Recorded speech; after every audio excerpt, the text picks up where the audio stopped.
Google purpose-built robot cars tested on public roads. Google's purpose-built robots cars are getting the green light to drive on public roads.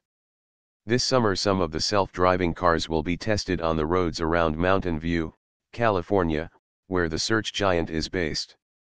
Before now, the small vehicles have only driven on test tracks and have not mixed with regular traffic. Google has tested autonomous vehicles on public roads, but all of them have been heavily modified Lexus SUVs. The robot cars will not be completely autonomous, but will have safety drivers on board who can take over if needed. Every moment has been building towards putting these cars on the roads where we can start learning even more from them, said Jaime Waydo, systems engineer in the self-driving project, in a video released to accompany the announcement. Eventually the purpose-built robot vehicles will not have a steering wheel or any other control, though detachable versions will be used during the forthcoming road tests. The top speed of the cars will be capped at 25 miles per hour, 40 kilometers per hour, during the tests. In preparation for their public debut, said Ms. Waydo, the cars had been put through a series of demanding reliability and durability tests. Each vehicle has been clocking up thousands of miles each week on the test tracks, some of which resemble Californian highways and streets.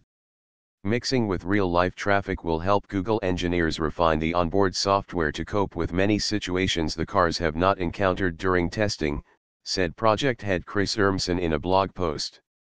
Getting these cars out into the public and allowing people to react to them, allowing us to see them out there, that's a huge deal, and most importantly it's the necessary step to getting them to drive themselves, he said. In addition, said Mr. Urmson, the public test would let Google gauge how other road users react to the robot cars.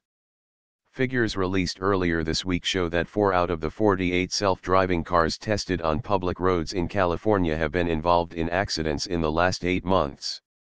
The car makers involved, Google and car parts maker Delphi, said the bumps were the fault of humans in other cars.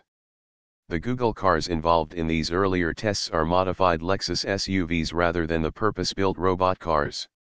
News about the public road tests came soon after Google announced a new prototype of its pod-like autonomous vehicle. In the UK, the government has put cash behind 4 projects that will test robot cars on public roads in Greenwich, Coventry, Bristol, and Milton Keynes.